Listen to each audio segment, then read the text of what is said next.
Olá, meu nome é Gênison Panta, eu sou graduado em Geografia, licenciatura pela Universidade Federal de Alagoas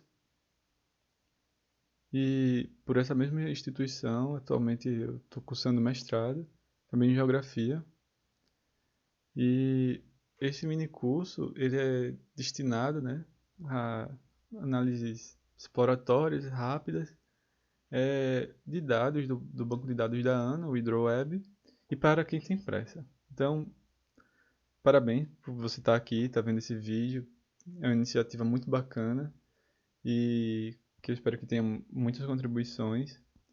E isso, com certeza, está fazendo a diferença e fará a diferença. Antes de tudo, é bom a gente reforçar alguns conceitos rápidos, porque o mini curso ele tem esse foi pensado dessa forma, né? Ser rápido, ser conciso, mas também ser informativo, né? E principalmente prático, né?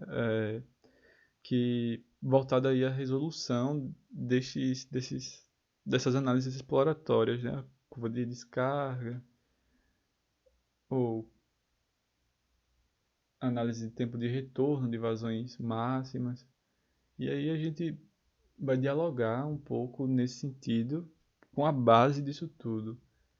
A hidrologia, a ciência, né, que estuda a água, né, nos seus mais variados aspectos, tem um paradigma fundamental que é um modelo conceitual e que tem muitos aspectos quantitativos, mas não vai vir um caso aqui, que é o ciclo hidrológico. Então, o Carlos Tutsi, ele conceitua, né, assim, coloca, na verdade, uma conceituação mais elaborada, que acho que pode ser resumida, de certa forma, até certo ponto, desta forma, né, que é um movimento constante global da água através da superfície terrestre, oceano e atmosfera. Então, isso é chamado de compartimentos, né? São grandes compartimentos, e aí tem subcompartimentos dentro desses compartimentos. A superfície terrestre tem subcompartimentos do ciclo hidrológico, como os rios, os lagos, as lagunas. Enfim, são subcompartimentos. O oceano, um mega compartimento que tem um papel fundamental, né, no clima, na regulação do clima terrestre. E claro, a atmosfera, né, por onde essas massas d'água e as correntes de ar circulam através da Terra. Então, tudo isso está ligado, estreitamente ligado às entradas de energia provenientes da nossa estrela, do astro-rei, né, o Sol, que essa energia toda é produzida lá no coração do Sol, né, através da fusão do hidrogênio e hélio. O ciclo hidrológico, ele é um sistema, pode ser considerado um sistema aberto para a matéria a nível local, para matéria e energia a nível local e regional. Agora, já quando a gente muda de escala, né, vai para uma escala planetária, a gente descreve o ciclo hidrológico como aberto para energia, ou seja, a energia assim na Terra, ela está entrando, está saindo, né, através da a radiação solar, principalmente, mas é fechado para matéria. Mas por que fechado para matéria? Fechado para matéria porque a gente não tem assim grandes variações ou variações assim consideráveis, né, de matéria, da quantidade de água através do tempo, não no tempo que se faz essas análises, né, são de décadas, de séculos, não tem variações consideráveis de água.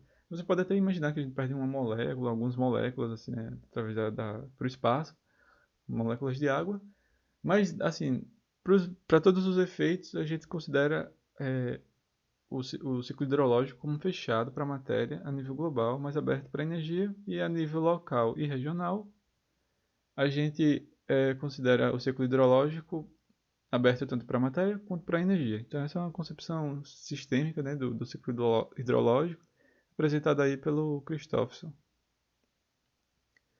O Tutsi ele tem um modelinho bem interessante sobre o ciclo hidrológico que, como vocês podem ver, tem zonas de processo, né? Zona de saturação, escoamento subterrâneo, zona de areação, né? Ou a zona vadosa. São domínios de processo, mas assim, quase todos os manuais, eles sempre começam tratando da evaporação de superfícies líquidas, né? Principalmente dos oceanos, como está destacado aqui. Então a gente tem esse input de energia que vocês também aí estão vendo o Sol, né? Um Sol muito bem desenhado aí em cima. E essa radiação, ela aquece, né, essas superfícies, dá a energia suficiente, né, para essas moléculas elas evaporarem, e o vapor d'água ele satura, né, a parte da atmosfera e forma as nuvens. Então, essas gotículas de água que a gente consegue observar rotineiramente. E aí as massas de ar empurram, né, isso em direção ao continente, e tem a condensação, né? A condensação a transferência, né, desse vapor d'água e a transformação dele em nuvens. E daí a gente tem todos os processos envolvidos, precipitação principal deles, para todos os efeitos aqui, pelo menos do minicurso. E aí a gente também tem outros processos associados, né, à precipitação, como a infiltração, a percolação, o escoamento superficial, subsuperficial e até a alimentação, né, do lençol. Como aí está destacado, né, o escoamento superficial e subsuperficial. Mas, assim, a princípio, nosso foco que é trabalhar com dados, né, de fluxo acanalado, ou seja, de rios, né, são dados fluviométricos, aí a gente vai trabalhar com cota, com vazão, e no final do curso eu realmente espero que todo mundo consiga, assim, fazer esse tipo de análise para seus dados, para sua realidade e checar, né, a disponibilidade desses dados também, porque como a gente vai ver, a rede de monitoramento hidrometeorológico da Agência Nacional de Águas, a ANA, ela é muito extensa mesmo. Mas às vezes tem problema com disponibilidade de dado e aí vocês assim, tem que pensar como contornar isso, né? Às vezes com modelos de chuva-vazão e dentre outros artifícios, né, que é usado para contornar essas escassez de dados. Mas foco do minicurso é trabalhar justamente com os dados existentes, né, disponibilizados gratuitamente através do portal HidroWeb. Vamos lá, vamos focar. Aqui é a distribuição, né, da água na superfície da Terra. E aí a gente dá para ver algumas coisas bem interessantes, que, por exemplo, os oceanos, né, todo o volume d'água do planeta, eles têm 97% de toda a água do planeta. Os outros 2% estão em geleiras, né, e nas calotas polares. E todo o resto está distribuído aí em água subterrânea, lagos, umidade do solo, na atmosfera, nos rios e na biosfera. E cada compartimento desse, ou subcompartimento desse, tem diferentes tempos de residência. O tempo de residência é definido como assim, o tempo que essas partículas, né, elas ficam em determinado... É uma média de tempo que essas partículas de água, né, ficam... No caso aqui é a água, mas poderia ser de outras coisas. Que elas ficam em determinado compartimento. No caso dos oceanos, aí isso chega até 3.200 anos. E isso é definido pela quantidade, né, de água do fluxo d'água que os oceanos bombeiam, né, para a atmosfera, que vai para a superfície, e o volume total de água dos oceanos. Então, por isso esse número é tão grande, né? Uma coisa interessante aqui, para além disso, é a proporção, né, de água doce que a gente tem no meio disso tudo. Quando a gente tem 97%, né, do volume de água do planeta salgada, a gente tem um volume muito pequeno de água doce. E desse volume bem pequeno, boa parte dela está inacessível, né? Está nos polos aí, nas calotas polares ou nas geleiras. E 1% só dessa água doce, ela está distribuída em lagos, na umidade do solo, na atmosfera, nos rios e na biosfera. Também é interessante notar que 30%, né, da água doce aí está como água subterrânea. Um conceito muito importante que inclusive entra como unidade de gestão e uma unidade de análise em geomorfologia, em hidrologia, enfim, tem muitas ciências que se utilizam, né, desse conceito, é um princípio muito importante e é válido, muito válido sempre ressaltar. Isso aqui é um clássico, né, da hidrologia, o Vilela e o Matos, que definem da seguinte forma, né? A bacia hidrográfica ela é uma área drenada, né, por um rio, por um sistema de canais, é limitada por divisores de águas, né? São um limite topográfico, também chamada de linha de cumeada e por aí vai. E onde o volume precipitado, né, é dentro dessa área, que é uma área de captação, quando não é infiltrado, quando isso não evapora, ou interceptado, né, enfim, pela vegetação, fica retido em depressões, dentre outros, ou até reservatórios artificiais, né, o que mais a gente vê. Isso é descarregado, né, através de um exutório, que no caso seria a foz, né, da bacia. Isso é uma, uma descrição, né, uma definição, conceituação aí de bacia hidrográfica.